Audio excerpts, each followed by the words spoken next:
Mirsa, meski telah memiliki undang-undang yang mengatur larangan alih fungsi lahan pertanian untuk area pembangunan ataupun pemukiman penduduk, namun tetap saja hal itu terjadi di mana alih fungsi lahan pertanian berubah menjadi kawasan perumahan ataupun pemukiman penduduk.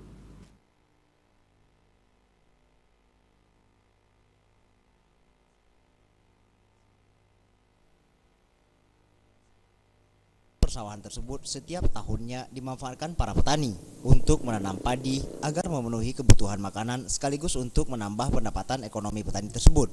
Namun dalam beberapa tahun terakhir, area persawahan yang ditanami padi warga tersebut telah beralih fungsi menjadi kawasan perumahan.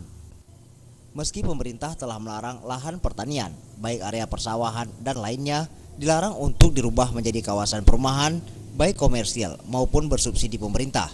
Namun sejumlah pengembang di Aceh, baik di Banda Aceh maupun di Aceh Besar, telah mencaplok area produktif pertanian ini menjadi perumahan. Pantauan Aceh TV di area sawah yang berubah fungsi menjadi kawasan perumahan marak terjadi di kawasan pinggiran Banda Aceh, seperti di kawasan Cot Iri, Kecamatan Kurung Barunajaya, Darul Imarah, dan beberapa kecamatan lainnya di Aceh.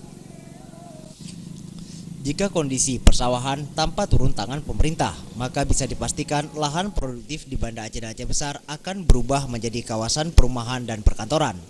Dan secara perlahan, area persawahan mulai menghilang dari daerah ini. Dan dapat dipastikan pasokan padi bakalan didatangkan dari luar daerah. Tim Liputan, Aceh TV.